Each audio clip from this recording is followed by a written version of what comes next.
Hello guys, मैं मुर्तजा आलम आप सबका फिर से वेलकम करता हूं अपने इस वीडियो में। आज का हमारा टॉपिक है retiring of partner part two.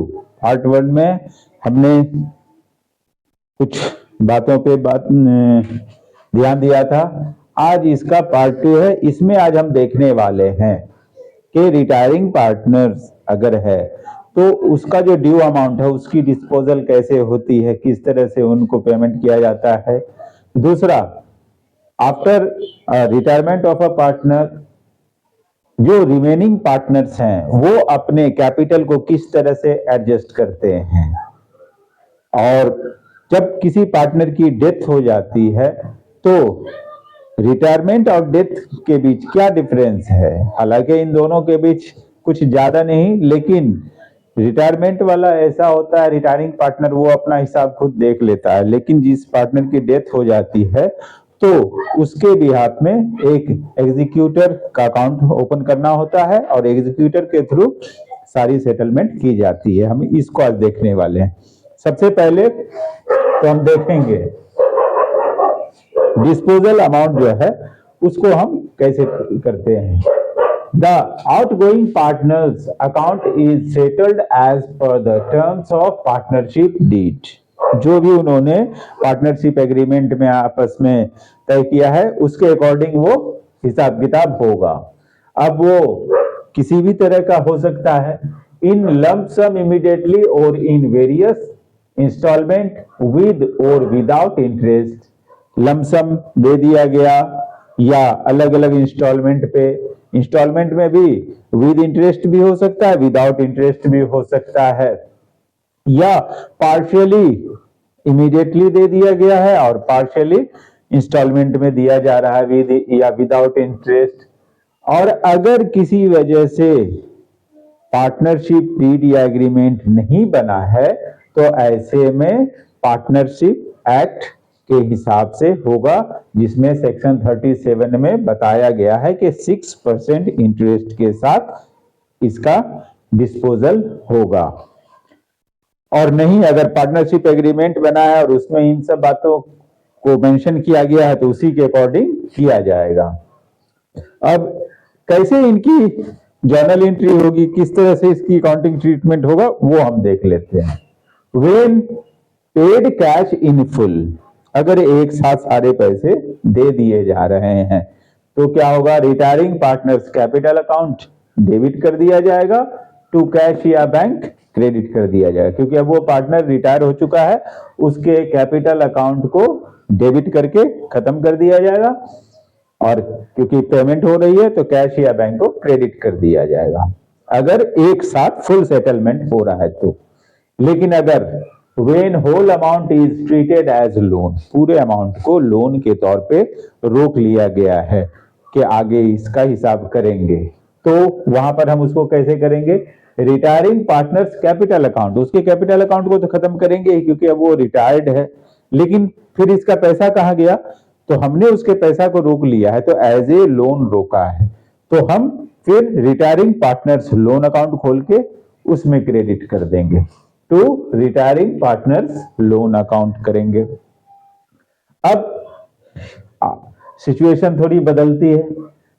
when partly paid cash and partly treated as loan, कुछ हिस्सा कैश पे किया गया इमीडिएटली और कुछ हिस्सा को लोन के तौर पे रख दिया गया है, तो ऐसे में क्या करेंगे, तो जिसको पे किया गया है उतने से बैंक को क्रेडिट करेंगे और जितने को लोन के लिए रखा गया है तो पार्टनर्स लोन अकाउंट में उसे डाल देंगे और पार्टनर्स कैपिटल को तो डेबिट करेंगे ही। Retiring partners capital account debit to cash और बैंक अकाउंट, जितना उसको इमीडिएटली पे किया जा रहा है, to retiring partners loan account, जितना उसको रोक लिया गया है as a loan. When payment of instalment with interest, जब इंटरेस्ट के साथ इंस्टॉलमेंट की पेमेंट की जाएगी हर साल, तो वहां पर कैसे इसके होगी, interest account debit to rent of retiring partners loan account, और फिर जब इसकी पेमेंट हो रही retiring partners loan account debit to cash और बैंक अकाउंट। इस तरह से हम disposal amount of retiring partner करते हैं। अब यहां हमने देखा 3 अलग अलग सिचुएशंस आ रहे हैं, तो उस सिचुएशन के हिसाब से इनके अकाउंट बनेंगे। लोन, ये loan account of retiring partner है, जैसे महेंद्र और उसके 2 पार्टनर मिलके कोई बिजनेस चला रहे थे, महेंद्र रिटायर करता है, तो ये तय हुआ कि अब जो भी हिसाब किताब है वो करके खत्म किया जाए। तो 3 सिचुएशन में अगर महेंद्र को दिया जा रहा है तो कैसे दिया जाएगा। अगर महेंद्र को दिया जा रहा है, पहला सिचुएशन वो जबकि टोटल अमाउंट 60,000 इसका ड्यू हो रहा है, उस पर हर साल 12% इंटरेस्ट लिया जा रहा है, और जो भी उस साल का इंटरेस्ट बनेगा उस इन्होंने तय किया है कि हम इस 60,000 को 4 इक्वल पार्ट में आपको देंगे, और जो भी इंटरेस्ट आएगा वो भी साथ में देंगे। तो फर्स्ट ईयर में इंटरेस्ट बना है 7,200 और फर्स्ट ईयर का इंस्टॉलमेंट है 15,000 प्लस 7,200 दोनों मिलके होते हैं 22,200। तो इतना पे किया गया, बैलेंस रह गया 60 में से 15 दे दिया है तो 45 तो रिसीव किया गया नेक्स्ट ईयर, और इस साल 45 का इंटरेस्ट इसमें 5,400 इंक्लूड हुआ, और इस साल का इंस्टॉलमेंट 15,000 प्लस 5,400 इक्वल टू 20,400 फिर दिया गया। फिर नेक्स्ट ईयर 15,000 के साथ उसका जो भी इंटरेस्ट बन रहा है वो इंक्लूड करके नेक्स्ट ईयर दिया गया, और 4th ईयर में फाइनल सेटलमेंट कर दिया गया। तो इसमें हम देख रहे हैं कि 60,000 जो ड्यू अमाउंट है उसे 4 इक्वल इंस्टॉलमेंट में बांट दिया गया है, और हर साल उस इंस्टॉलमेंट के साथ उस साल जो भी ड्यू अमाउंट है उसका इंटरेस्ट भी साथ में लिया जा रहा है। एक तो ये सिचुएशन है। दूसरा सिचुएशन ये है जिसमें इन्होंने कहा है कि आपके 60,000 को हम 3 इक्वल ईयरली इंस्टॉलमेंट में देंगे, और उसके साथ साथ जो भी इंटरेस्ट बनेगा वो भी उसमें इंक्लूडेड होगा, लेकिन जो ड्यू रह जाएगा वो 4th ईयर में सेटलमेंट कर दिया जाएगा। तो 20,000 दिया जा रहा है 3 इयर्स तक, और हर साल जो भी उसके ड्यू अमाउंट पे इंटरेस्ट बन रहा है वो भी इंक्लूड किया जा रहा है। तो 4th ईयर के लिए 18,825 ड्यू हो गया, 4th ईयर में वो देके खत्म कर दिया गया। अब हम देखते हैं कि तीसरा सिचुएशन क्या है। तो तीसरा सिचुएशन को 60,000 जो ड्यू है उस पे जो भी जितने भी समय के लिए रखा गया है 4 इयर्स के लिए, तो 4 इयर्स का कंपाउंड इंटरेस्ट उसमें जोड़ जाड़ के इक्वल इंस्टॉलमेंट में उसे बांट दिया जाएगा, और फिर उस हिसाब से पेमेंट की जाएगी। अभी हम वो देखने वाले हैं, उसके बाद हम कैसे कैपिटल एडजस्ट किए जाते हैं पार्टनर के वो देखेंगे, और साथ ही डेथ डिसीज पार्टनर का जो एग्जीक्यूटर अकाउंट खोलते हैं तो उसमें कैसे क्या करते हैं हम वो। अब तीसरा सिचुएशन ये है जब इनके टोटल अमाउंट को 4 इक्वल इंस्टॉलमेंट में दिया जा रहा है, लेकिन इस तरह से कैलकुलेट करके दिया जा रहा है कि इन 4 इक्वल इंस्टॉलमेंट में इसके principal due amount plus their interest ये सारे कंप्लीट हो जा रहे हैं। अब इसे करने के लिए हमें एनुअल टेबल की जरूरत पड़ती है, इंस्टॉलमेंट एनुअल टेबल की। उसमें 4 इयर्स के लिए अगर ड्यू अमाउंट है प्रिंसिपल और अगर 12% रेट है तो उसका जो चार्ट के हिसाब से है वो आता है 0.329234। अगर हम इससे ड्यू अमाउंट को मल्टीप्लाई करते हैं तो हमें पता चल जाएगा कि हर साल कितना इंस्टॉलमेंट बांधा जाए ताकि इनका विद इंटरेस्ट सारा क्लियर हो जाए। जब हमने 60,000 जो इसका ड्यू अमाउंट है उसे हमने जब 0.329234 से मल्टीप्लाई किया तो हमें मिला 19,754.04। तो हम 0.04 को राउंड ऑफ कर देते हैं। अब हमारे सामने वो अमाउंट आ गया है जिसे हम 4 इक्वली इंस्टॉलमेंट करके अगर दें तो इंटरेस्ट प्लस प्रिंसिपल सबका हिसाब हो जाएगा। वो कैसे? फर्स्ट ईयर में देखिए 60,000 ड्यू अमाउंट है और 7,200 इंटरेस्ट उस ईयर का जोड़ता है, 67,200 बनता है ड्यू। हमने इस अमाउंट को 19,754 पे किया, फिर हमारा बैलेंस बच गया 47,446। नेक्स्ट ईयर फिर उसका इंटरेस्ट उसमें इंक्लूड किया, 53,140 हो गया, उसमें से 19,754 जो हमने तय किया है उतना पे किया, 33,386। अगली बार उसका इंटरेस्ट जोड़ के वो 37,392 होता है, उसमें से फिर हमने 19,754 पे किया, उसके बाद बच जाता है 17,638। उसका जब इंटरेस्ट जुड़ता है तो लास्ट में 19,754 बचता है और उसकी पेमेंट करके बैंक अकाउंट 19,754 देके काम खत्म हो जाता है। तो तीसरा ये अल्टरनेटिव है, इस तरीके से किसी भी ड्यू अमाउंट का डिस्पोजल करते हैं पार्टनर्स के। अब हम आगे बात करने वाले हैं कि after retiring of a partner, जो रिमेनिंग पार्टनर हैं वो चाहते हैं कि हमारा जो कैपिटल है वो हमारे प्रॉफिट शेयरिंग रेशियो के हिसाब से ही होना चाहिए। तो हम उसको देखते हैं कैसी सिचुएशन में इसे कैसे डील करते हैं।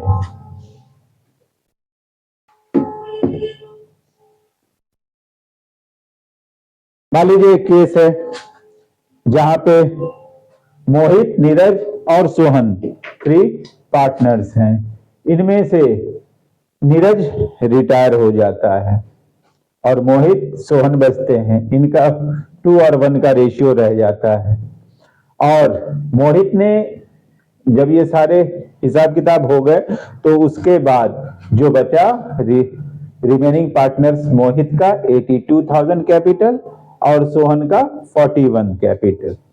बाद में इन्होंने आपस में डिसाइड किया कि हमारे फर्म का जो टोटल कैपिटल होना चाहिए वो 1,20,000 होना चाहिए। अब और वो 1,20,000 जो होगा हम पार्टनर्स अपने प्रॉफिट शेयरिंग रेशियो के ही अकॉर्डिंग कंट्रीब्यूट करेंगे। जब ये तय हुआ तो देखते हैं किसको कितना देना है क्या, और अगर किसी का एक्सेस होता है तो क्या करना है, किसी का अगर कम हो रहा है तो ऐसे में क्या करना है, शॉर्ट पड़ रहा है तो कैसे वो करेगा वो देखते हैं। इनके जो है रेशियो है, मोहित का रेशियो है 2/3, सोहन का है 1/3। कैपिटल, टोटल कैपिटल है 1,20,000, तो मोहित पे करेगा, मोहित जो कंट्रीब्यूट करेगा वो 1,20,000 का 2/3 करेगा और सोहन करेगा 1,20,000 का 1/3 करेगा। 80,000 मोहित को देना है और सोहन को 40,000 देना है। अब इनके जो बैलेंस है कैपिटल अकाउंट में, मोहित का है 82,000 क्रेडिट और इसका है 41 क्रेडिट।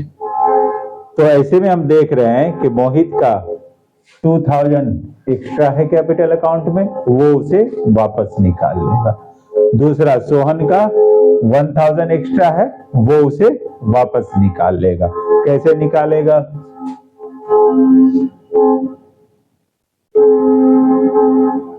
मोहित कैपिटल अकाउंट,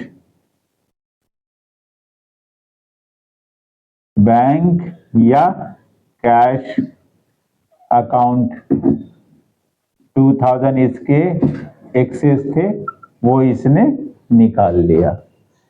सोहन के पे ही 1,000 एक्सेस है तो ये भी वही करेगा, Sohan's capital account 1,000 debit to cash या बैंक अकाउंट 1,000 क्रेडिट कर दिया। या इनकी जगह पे कंबाइन भी किया जा सकता है, मोहित capital account, Sohan's capital account 1000, और क्रेडिट में बैंक या कैश को दोनों का सम दिखा देंगे। तो इस तरह से किया जा सकता है। तो ऐसे एडजस्टमेंट हो जाती है, जिसका एक्स्ट्रा है वो निकाल लेता है। अगर मान लीजिए यहाँ पे किसी का शॉर्ट हो जाता तो फिर क्या करता? मान लीजिए यहाँ पे सोहन का 41,000 ना होके 35,000 रहता, यानी उसे देना है 40,000 और उसका स्टैंड कर रहा है बैलेंस 35,000। तो ऐसे में वो 35,000 लेकर आता बिजनेस में, फर्म में, और उसको कुछ इस तरह से करते, कैश या bank account debit to Sohan's capital account 5,000। तो जब शॉर्ट पड़ता है तो इस तरह से रिसीव किया जाता है, और अगर एक्सेस है तो इस तरह से निकाल लिया जाता है, विड्रॉ कर लिया जाता है। तो इस तरह से करते हैं एडजस्टमेंट ऑफ कैपिटल।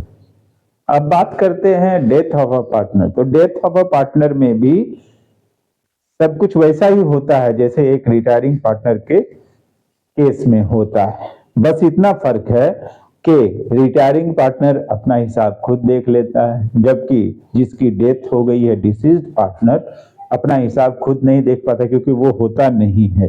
तो उसके बिहाफ में कोई भी उसका एक रिप्रेजेंटेटिव इन चीजों को करता है, उन्हें एग्जीक्यूटर कहते हैं। तो एक एग्जीक्यूटर अकाउंट ओपन किया जाता है, जैसे जो भी ड्यू रह गया, मान लीजिए नीरज की डेथ होती है, नीरज कैपिटल अकाउंट को ट्रांसफर किया जाएगा उसके एग्जीक्यूटर अकाउंट में, एक इस तरह का अकाउंट खोला जाएगा।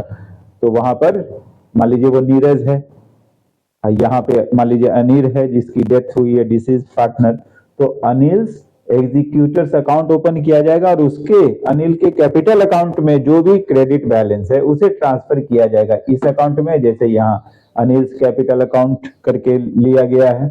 और फिर जो भी पेमेंट करनी है, जैसे यहाँ इन्होंने डिसाइड किया कि 50% आपकी पेमेंट अभी की जा रही है और 50% स्टैंड करेगा, आगे उसको देंगे। तो 50% इसका 30,000 इन्होंने रिसीव कर लिया है और 30,000 बैलेंस आगे जा रहा है। तो इस तरह से एग्जीक्यूटर के साथ आगे डील करते हैं, बस इतना ही फर्क है, बाकी सब सेम ही होता है।